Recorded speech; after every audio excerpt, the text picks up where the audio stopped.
Hi, this is Ned Siegfried from Siegfried and Jensen.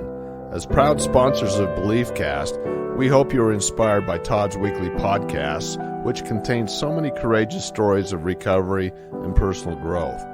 Remember, it's not what happened in the past that matters, it's what happens in the future. We invite you all to work hard and be optimistic about your future. Enjoy today's podcast. All right, we are back. Thank you once again, everyone, for tuning in. This is Todd Sylvester with the Todd Inspires BeliefCast. Once again, I want to tell you how grateful I am for all of your support. We are trending. We are downloading like crazy, and it's because of you guys for supporting this and sharing this. And it's also because I have amazing guests come on, and today's going to be no different. I do need to give a shout out to our sponsors, Siegfried and Jensen, Wasatch Recovery, Mountain West Spine and Orthopedics, Thread Wallets. I just got Thread Wallets, man. Those guys are amazing. They make an amazing product. They're now a sponsor as well.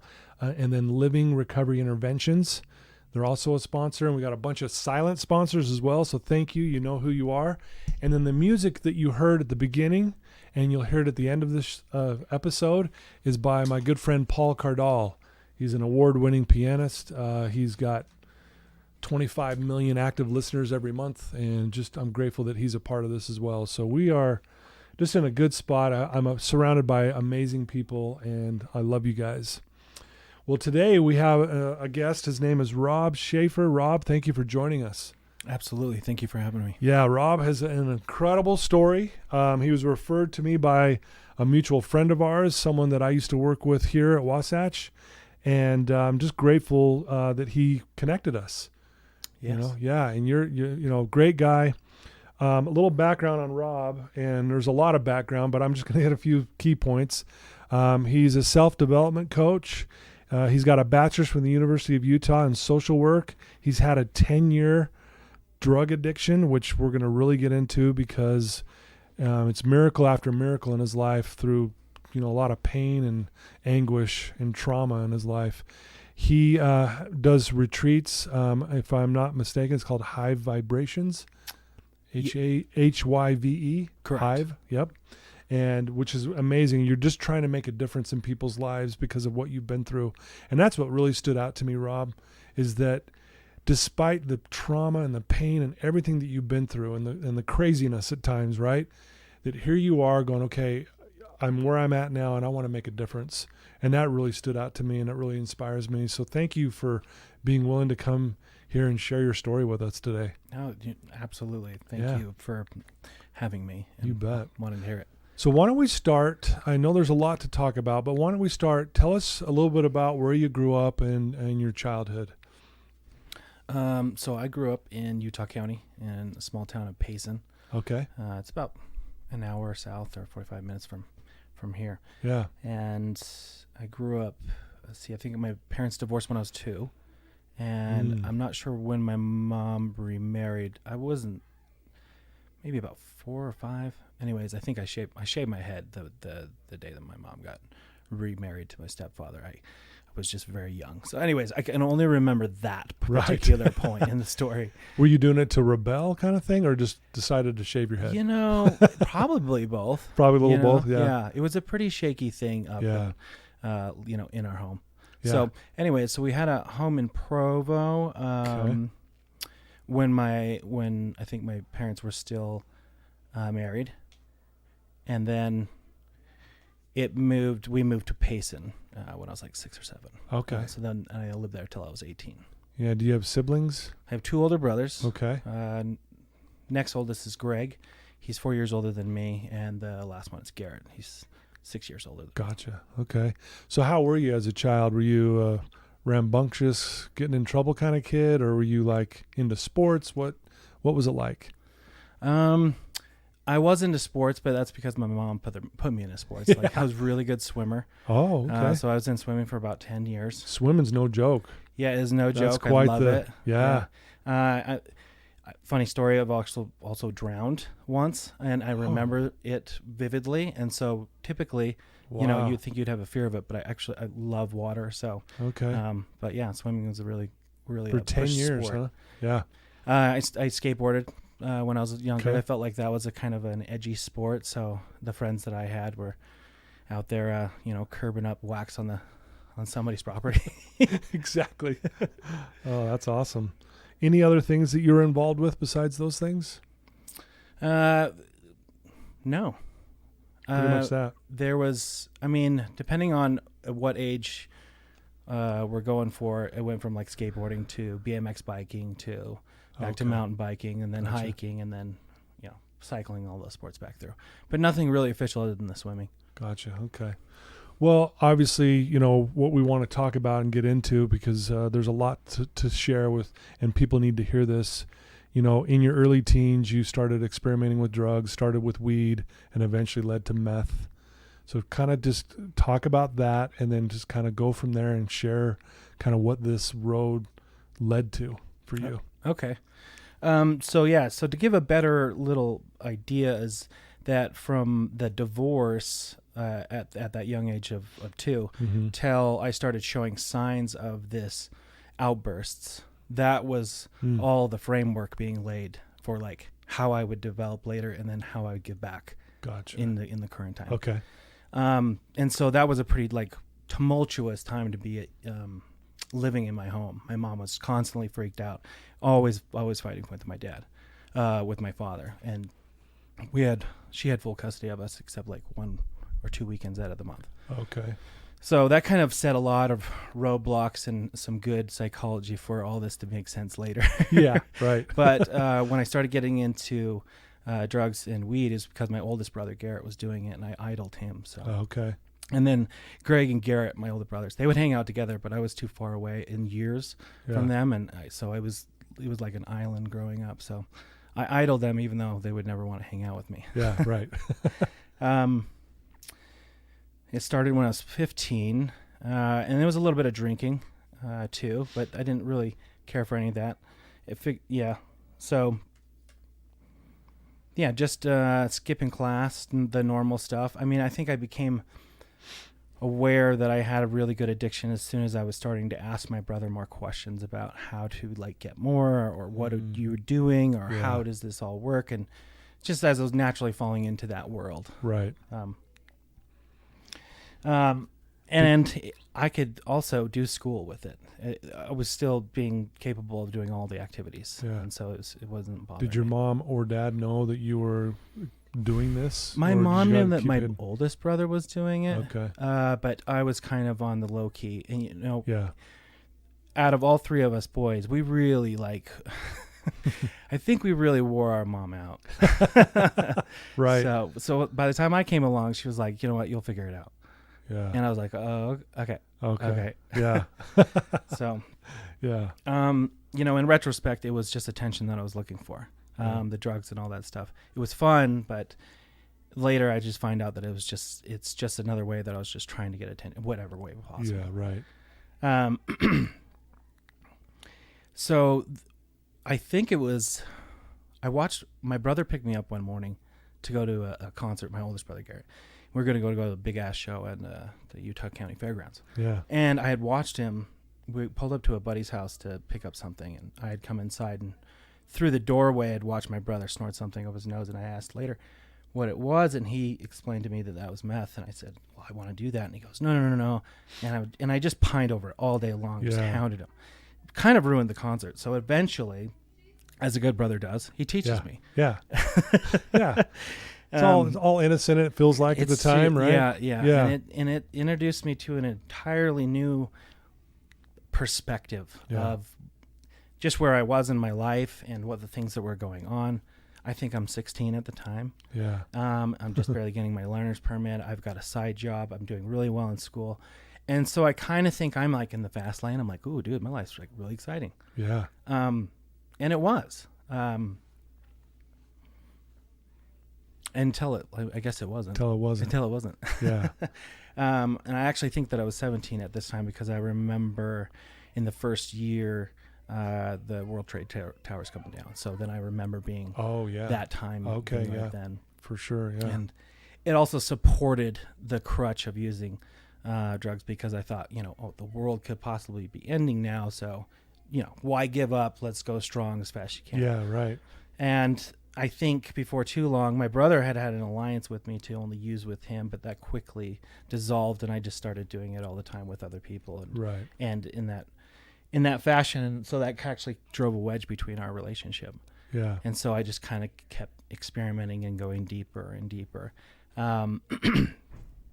And 18 rolls around, and I think the first 30 days of me being 18, I think the first day of me being 18 years old, I got pulled in the principal's office, and because I had been in drug court at one time in school and done really, really well, they can tell when I'm not in drug court. Right. Because my grades... Like something's going on here. Something's going on. Free What's fall up? on those What's grades. up with Rob? Yep.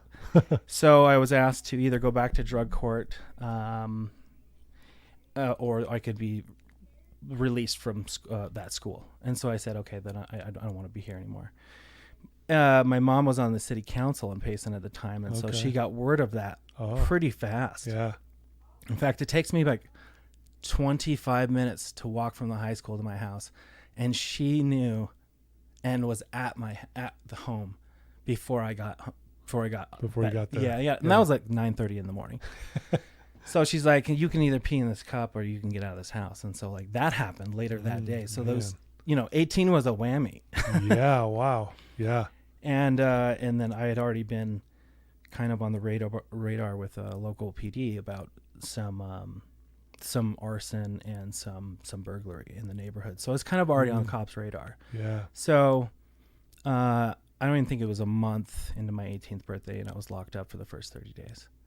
And that's, that was a big transition of like, oh, okay, so this is what this lifestyle looks like. But I instantly took on the labels of, I couldn't stop this addiction. This is me now. Look what I put myself into. I'm not good enough. I'm stuck. Oh yeah. It started, and it started so early. When I look back on it now, I'm like, just incredible pain and guilt and shame that you can layer on. Yeah, right. Look at all the people you hurt, your mother. So, I mean, one day in jail would be tough. 30 days right off the bat, right there. That had to have been tough. Yeah, it was different when all your responsibilities are taken away from you, and you really don't have any rights. Yeah, and you're just like, okay, you're just existing. Wow. So, but even that wasn't the wake up call. Yeah. So funny thing about that. So my father comes down and visits me and asks if I want to live with him, and I said yes because I didn't have anywhere to go. Yeah. And I started thriving. But he kind of put me. So here's the backstory. My dad was working for Nature Sunshine, doing very well for himself. Lives in South Jordan. So every time that I'd come visit my dad, it was really nice. Like they've got the pool in the backyard, like the lifestyle that I would be loving. Yeah. But I have no idea how to have. How to get it. Yeah. Mm-hmm. And so my stepmother, she gets me a job at a local pool place, in Draper Pool, in like Sandy Pool. She's got the hookups there. And then I have a ride, and my father, buys this real beat up Geo Metro, but it's like, to me, it's gold. It's just absolute gold. Yeah, right.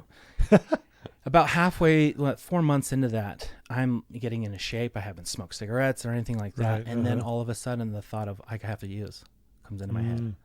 I think I should do this, or I'll have a cigarette. And the sneaking and the lying, literally the smallest things kick off the addiction all over again. Yeah. So I think in a matter of like 8 months, I was kicked back out of my house, my dad's house, for the first time. And that was my first real experience of just homelessness. And I was wanted on some burglary and theft charges. Mm-hmm. And I was caught with another individual for that. And we did, I think I did like 9 months right then, doing some felony stuff. Yeah. So that was my real first taste of like, okay, so this is the lifestyle that I need to get used to. Yeah. And by the end of that 9 months, I think I was in the annex building. So I was going from work to back to the jail. Okay. To jail. Wow. And then, so when I left that, I think I got into a pretty toxic relationship, and that will really, really help spin you out. So yeah, for sure. Yeah. So after a little bit of homelessness in the jail time, I asked my mother if I could move back in with her. And she said yes. And at that time, her and my stepfather were not getting along. And so I actually think I expedited that whole situation. And I think she instigated a fight one night, and I was in the room when that happened. So that's when my stepfather was never left in the house again. Okay. Yeah. So I think I Yeah. tidal waved that. Yeah. And then I lived with my mom for a while I was trying to figure out why did I have this roller coaster situation where I just could not help myself but use, and then go to jail. And then, and so I started piecing it together that, I've got this pattern where I'm getting into trouble a lot, and I'm also know how to get out of trouble. And I'm starting to see these patterns that I know how to get out. Yeah. But I don't know what to do with myself after I'm out of trouble. Yeah. What do you do? Right? Yep. So naturally, I just start the addiction back up. And I'm in a toxic relationship, and I'm racking up the charges. I'm going to jail like every 3 weeks. Are you like, what are these charges? Are you possession charges? Possession charges, driving on suspension charges, assault charges, all across the Springville, Wasatch Valley. I'm just making a real fool of myself. Yeah.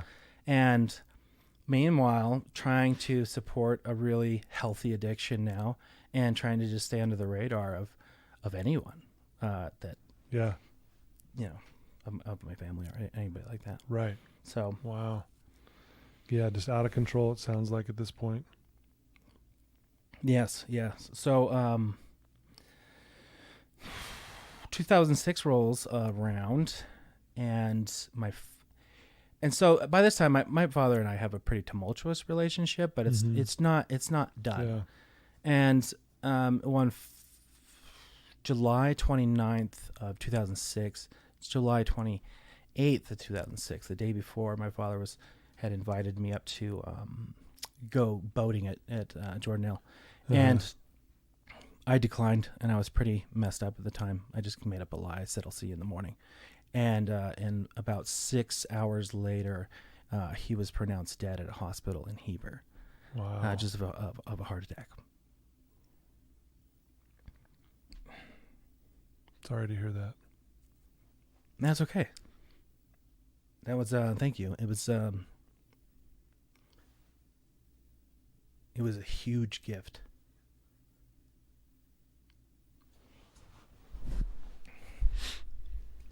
So the interesting thing about my father passing is because I didn't see how blind I was to all my anger. Yeah. All the hurt. Yeah. And so after he died, I really had to ask myself, by the way, when I found out that he passed, I quickly drove to someone's house, and I think I got pretty lost for about 3 months. I fell off the radar, missed the funeral on purpose, just could not clean up. That kind of information was just, I couldn't understand it. Yeah. And were you trying to end your life too? I don't think so. I think I was just trying to bury the unhappiness about the situation. Yeah. Like, oh my gosh, now he's gone, and I can't tell him how pissed off I am. Yeah. And so it was amazing because it just sped everything up. 9 months later, I'm getting thrown up. And I've told this story before because it's kind of a blackout period. Yeah. 9 months after that, I just remember coming to and being walked out of the gate of my apartment that I was renting from by handcuffed with cops. And I just remember being kind of pushed up against the car. Man. And I just looked around and went, what am I doing? Because it's incredibly embarrassing to get arrested in front of your house. Oh, yeah. Yeah. But I mean, I deserved it. I needed to be put away. Yeah. Wow. Goodness. There's a tissue over there if you need one. Yeah. So 3 months after that, I actually go to my very first Alcoholics Anonymous meeting in Salt Lake. Okay, let's actually back up.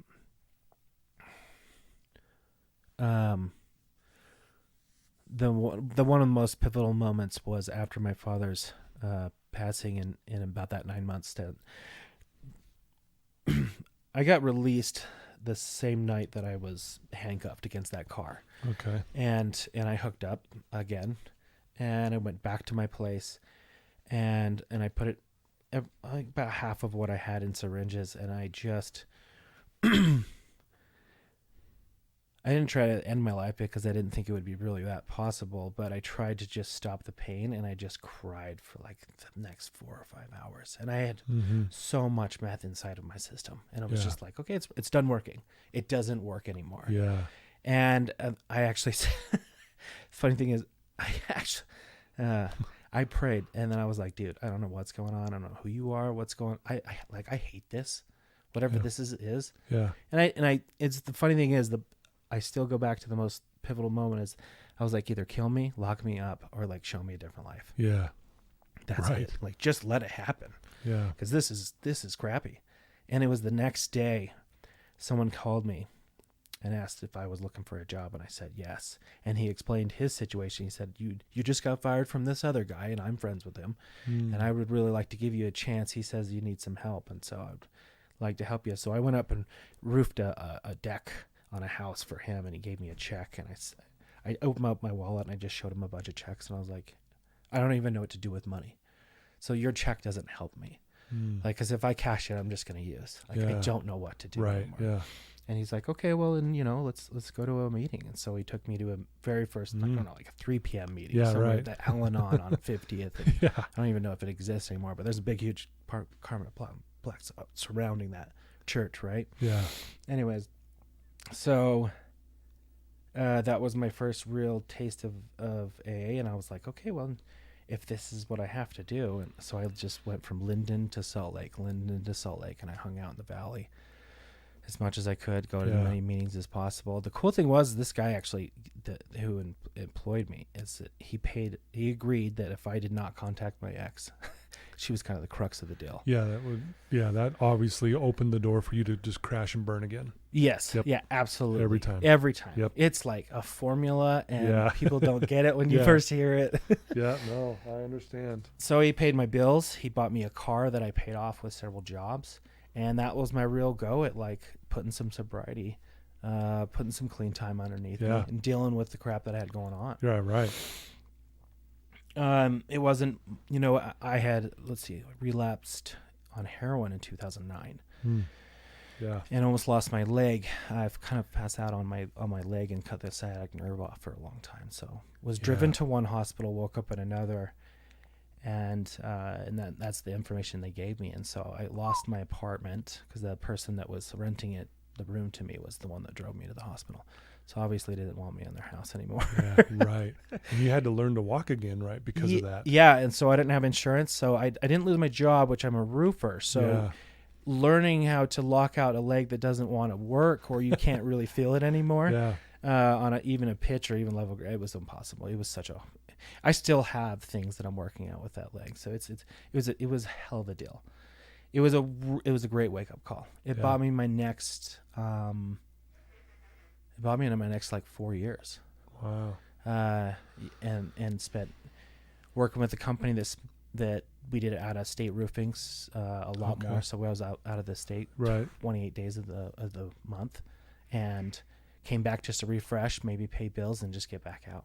Yeah. So that was really nice. And a chance, there was a guy in AA that took a chance on me. We became really good friends, and we moved in together. And so that's what we created, this safe place to be ourselves, and get some sobriety and do our thing. So, I think in 2013, I took a break from AA.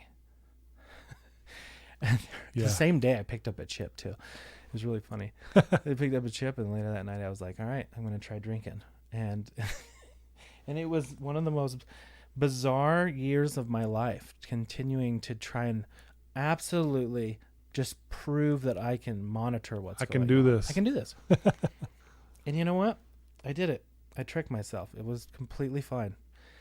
The funny thing about that is that the moment that I realized that I had tricked myself, it opened this floodgate of thought of like, you just destroyed everything.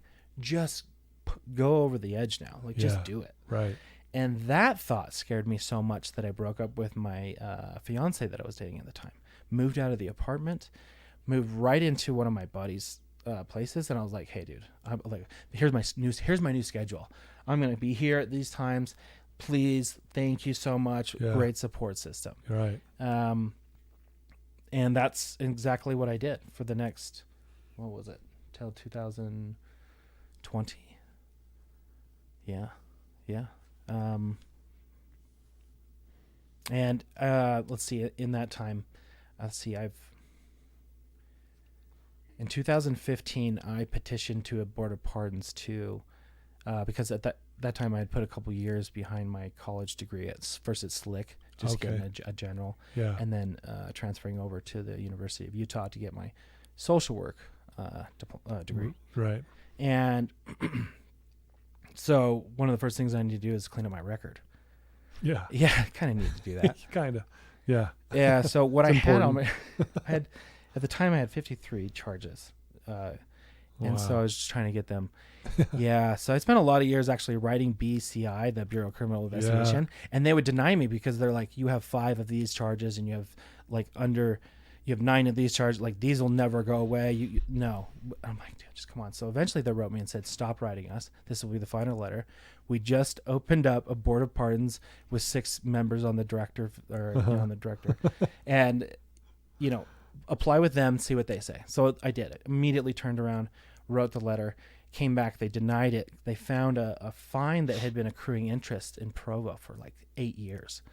So I went from a $4,000 charge to $12,000. And then they're like, we denied you because of this, but after you pay this, you can come back and reapply. $12,000. Yeah. And they got a 90-day turnover load. So it's like, even if I get that done and then I sign this stuff, it's 6 months. It's a new group of people. Right. Yeah. And they're going to go, who are you? Yeah, exactly.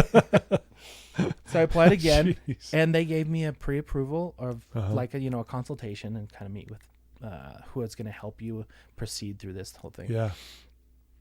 So they set a date, and I went before a panel of 6 people, and I relived every single charge I had been charged with and whether they deemed that necessary to forgive or not. Yeah. And it was a really emotional. I can imagine. Yeah. They would ask you what you were thinking and how you felt. Yeah. Instead of like, why did you do this? Yeah. And it was a really great. We should write our entire justice system just like that. Exactly. Find out where it started. What were you thinking? Yeah. So, and after that, they gave me a call about 2 weeks later and let me know that they were going to allow a full pardon and seal my records. And so I had a fresh start. And then by that time, I'd put like 12, 13 years that I haven't been in a jail or committed a crime or anything like that. I mean, I put significant time and effort back into working with people in AA and then working as like psych technicians at treatment centers. And so I'm like very savvy with this new world that I'm in, and I put a lot of effort into turning it around. So I was just like elated when they were just like, here you go. Here's your future. I mean, and that was kind of the reasons, like, why do you want to write this? Why do you want this sealed in the first place? Because you have a job, like, you can work. Yeah, what's the problem? Yeah, and it's like, well, no, I have the aspirations to like give back. I want to do something more. Yeah. Yeah. Well, at this time, Rob, I know you, after you almost lost your leg and had to relearn to walk, you got involved, I think, with CrossFit. Is that correct? Yes, it is. Yeah. So you got involved with that. Just talk a little bit about that. I mean, I'm a huge CrossFit fan. I love watching the CrossFit games. Yeah. I mean, I look at you, man. You're like this, obviously, you look amazing. Why, thank you. Okay, thank you. This whole thing? No, but you look great. I mean, you can tell you take care of yourself. But how did CrossFit play a part in kind of your recovery? Okay, yeah, sorry. I was trying to mesh all these stories like that. No. I know there's a lot, but no, this is great. I just really am fascinated by that part. Okay. Yeah. So, so when my life became semi-normal, maybe about 4 months out of the hospital from losing my leg, that's when someone invited me to go to a CrossFit class, and I was like, "Oh, this is great!" Yeah, because I got a Vasa membership, but I wasn't using it. Yeah, and I was just instantly addicted. I think I actually stopped smoking that same week. I picked up a chewing habit, obviously, because you have to just you have to move from one to the other. Yeah, you need your lungs, but you still need that stuff. And it didn't necessarily like help me learn how to walk again, but it gave me something to do. Yeah. And I loved it. Because at that time I didn't know what to do on a Friday night other than go really make an ass of yourself and get into a lot of trouble. Right. I did not know how to do it. And that gave me something to do, and I loved it. I did it for the next 10 years. I did my very first competition as an individual when sectionals was still a thing in 2010 up in Washington. Okay. I think Newport, Washington. I'm not sure on that. Fact check me. Yeah. But and I lost horribly, but I competed in front of people for the first time. Yeah. And it was just like amazing, exhilarating. I bet. The adrenaline rush off of doing something in front of a bunch of people, and you're like, well, this is gonna like so look dumb. Yeah. And you but just it's do it much anyways. better getting arrested in front of your house though. Yes. With the neighbors watching. Gosh, yeah. Right? Yeah. Caveat. At least I'm not getting arrested. Exactly. Yeah, but no, that takes a lot of guts and courage, because I mean, I look at some of those people that compete in that, and you're like, are you kidding me? They're animals. Yeah, they're just straight you animals. know. Straight But for you to athletes. to even do that says a lot about you and kind of where your mindset was at the time, right? Yeah. And I look back now and I go, what was my mindset? Like, how did I fall into this path where it led me down some awesome direction? I'm like, how did I end up here? Mm. And That's amazing. yeah, so I competed regionals and games on a team, Ute in 2011 and 2013. We placed pretty well as a team, Yeah. You cut that part out. No, I'm just kidding. We're No, we did really well, and it was so much fun. In fact, I often think, man, if it was just like 10 years ago, I'd still be just getting into this, Right. and it would have been fun. So now I feel like I'm really just a little too old. But regionals 4 times, games twice. That's amazing. Last time was 2016. Yeah. Well, and I think a lot of, people listening to this right now, and just those who have gone through addiction or struggling with it right now, even, I think working out and taking care of our bodies in obviously the opposite way when we're putting poison in it, Mm-hmm. how good that feels, and the endorphins and the serotonin and the oxytocin and all these chemicals that get released when we do that. Yeah. How good that feels. Yeah. Right. And at first I don't think so. This was another like just an epiphany is when I started doing CrossFit. People would tell you what to eat and what to drink and like what times to do all this stuff and yada, yada, yada. So you obviously you listen to none of them. You just go and do your own thing, right? You're just collaborating on your own stuff. And I figured out that I have not made my own food in a very long time, that I haven't put thought into what I'm actually eating. And so it cracked the egg on the whole, I'm going to make this a science.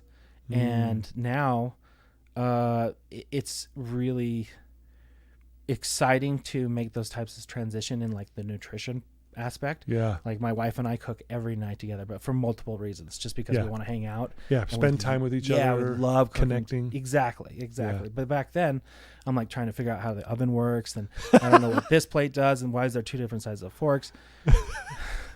So, and it took me a while to figure something out because my body was hurt and trying to still heal from a lot of trauma and physical and emotional trauma that I was just being, brought up normally in day-to-day life. So. Yeah. So no, that's, again, amazing. You talked about your wife, you met her at the end of 2015. You were in toxic relationships before. Now you've kind of turned your life around. Now you meet your wife, right? And now you're you're cooking together. Yeah. I think those simple things are so powerful in a healthy living, right? In the way we take care of ourselves. Yeah. It's been a big coming of a thing in our home. We keep putting little pieces of this thing that we call our home and our life together, and it just becomes a little bit more beautiful every time that we do it. But when we started, when I met my wife, I still think this, but she is so out of my league. So she's so rad. Shout out to his wife. What's your wife's name? Angelique Fish. Angelique. Nice to. She is the most positive person in the most annoying way.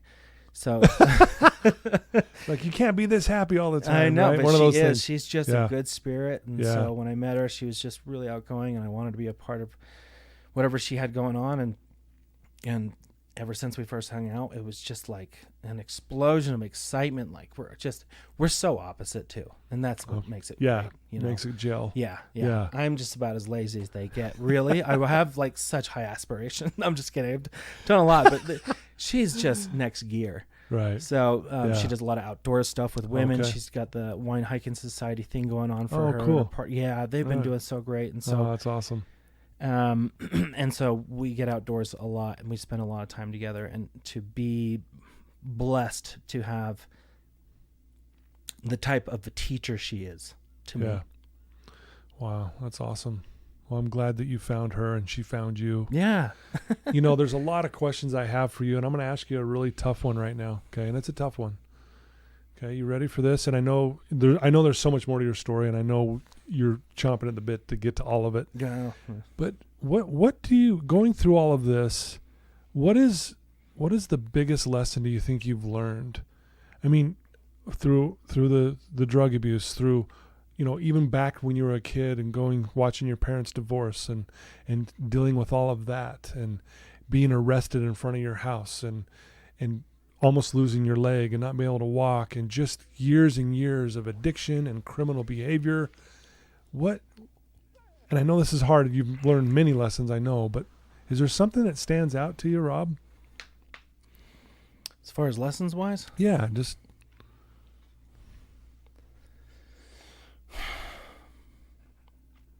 I think the biggest lesson that I'm constantly trying to remind myself of is just remind yourself you're human. You know, I'm a human. Yeah. And I like that. I'm okay. Ooh, I love that. I'm doing things that I think the best that I know how. Given the circumstances, I'm doing really well. Right. From where I've been to the homelessness, the 2.5 years being locked up, just the type of rehabilitation emotionally and mentally that you have to go through to try to teach yourself new stuff because you feel like, okay, now I actually have full power of my self, so I can do anything I want. Now I can go back and get in trouble and then try to reverse all the action. Try to understand how to communicate with my wife in a productive way. And then in and of society, it becomes easy to tear myself down and go, why aren't you doing things better? Why aren't you this? Why aren't you that? Why don't you have those things yet? And it's like, dude, from where you came from. So just be nice. Yeah. Just be nice to yourself. It's okay. Oh, I love that. Yeah. Yeah. You are okay. You really are. Despite all the stuff you've been through, I mean, at the end of the day, you're okay, man. Yeah. Right? I love that you said that. So I have a quote up here on my wall. Do you mind sharing that with the listeners? The most delightful surprise in life is to suddenly recognize that there is nothing wrong with you. That's pretty good. I like that. Yeah. That's a good one. And that's ultimately what you're kind of saying there is that out of all the stuff you've been through, the good, the bad, the ugly, everything, you realize at the end of the day, you're human, you're okay, you know, and you're good. Yeah. And it took a lot of work to get to that. Yeah. Oh yeah. But it's really resonating with me because my life just looks different. It feels different. And I want to help. Yeah. I love that. What do you love most about you, Rob? Another tough one.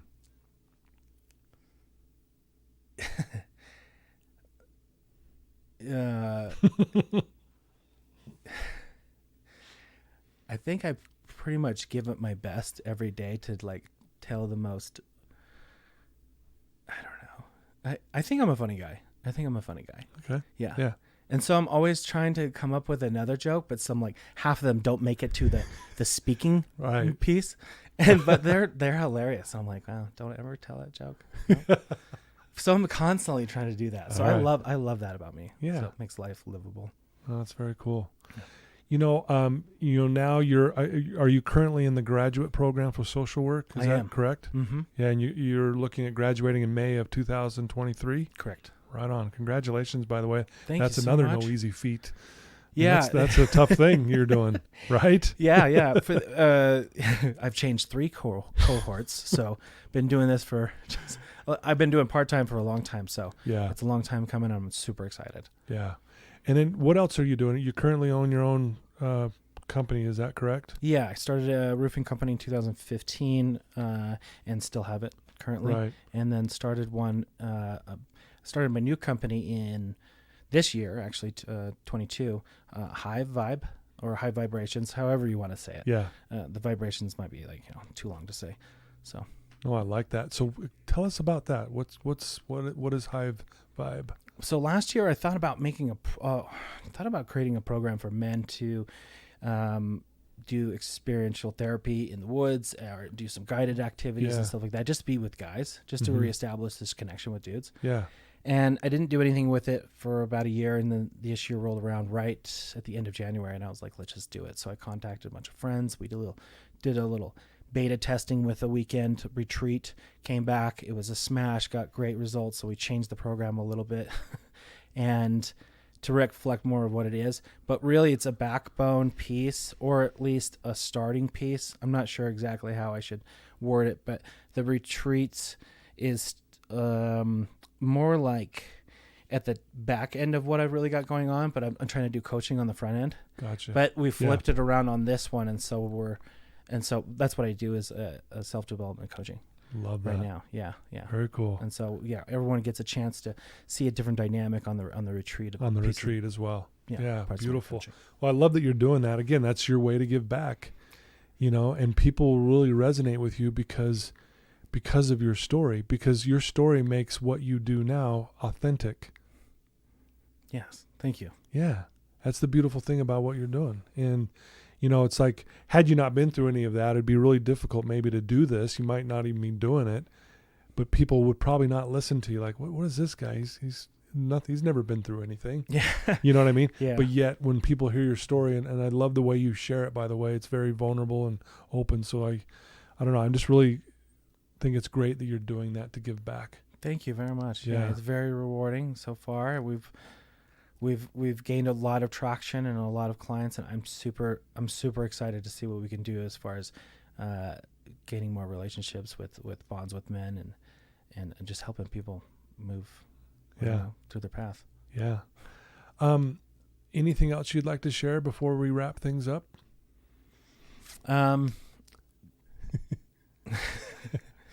Another loaded question. Yeah, super loaded. Like, what do you want me to say? Guide me on this. Well, why don't we do this? If there's someone listening to you right now, Rob, and I promise you there is someone right now listening who is struggling. They're in a dark place. They're kind of caught up. They're not sure what to do. You've already shared some really good advice already. But what could you tell that one person right now who is in that place and is not sure what to do? What would you tell them? I mean, they might not believe me, but they're not alone. They are so not alone. Yeah. We don't have original thoughts. Everyone I talk to fears the same things. Yeah. We all have the same fears, so we're all walking each other home in this situation.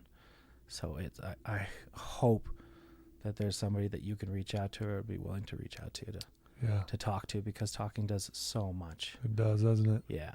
Again, that's why you're doing the development coaching and the retreats and things like that. Mm-hmm. No, it's beautiful advice. I couldn't agree more. And I will say to that one person as well, reach out to me. And then if they wanted to reach out to you and get to know you better, maybe even sign up for your courses or the coaching, what would be the best way for someone to do that, Rob? You can find me, hopefully they have social media, because that's what I'm working with platform-wise, on Instagram at hive.vibe.rob. And then we're on Hive Vibe Shopify, and that's when we release our retreats. And you can also just book through me on Instagram as well. Okay. On the coaching. Beautiful. And I'll add that to all the show notes. So awesome. They'll also have links to that. So when we go live with this, we'll be able to put that out there. But hey, I can't thank you enough, Rob, for being willing to come share your story and get vulnerable and really open up to our audience. And I know that they're going to benefit from listening to what you've been through and proof that you can overcome some very difficult things in your life, because again, we're all going through it, right, on some level. Absolutely. Yeah. So thank you. Absolutely. Yeah. Thank you for having me. This has been fun. Yeah, absolutely. No, this is going to be great. I can't wait for this to go live. I want to say to anyone listening too that if you have someone in your life who's suffering or struggling, share a link of this episode to them. It would be a great way for them to hear someone like Rob and relate with them on so many levels, but also see, how he got past this and now he's giving back and doing something different in his life. And it's possible for all of us, honestly. And that's why I'm sitting here. Kind of the same thing. I mean, I had something happen in my life and because of that, here I am talking to Rob. I mean, are you kidding me? What a blessing this is to be sitting with you. So thank you. It means a lot to me. Thank you very much. You bet. Well, there you go, guys. I told you this was going to be another amazing episode. Please reach out to Rob. Check out, his Instagram. Check out his courses, his development coaching, and be a part of what he does. I think it's pretty amazing what he's doing. And thank you, like I said, for always tuning in week after week. Again, thanks to our sponsors. Thanks for all you do and for believing in me. Again, we're trending because of the sponsors. It allows us to get this message out to more and more people, and we're going to continue doing that. So I love you guys. And Rob, once again, a big thank you to you. And again, a shout out to your wonderful wife for supporting all that you do. Thank you very much. Yeah. Till next time, everyone.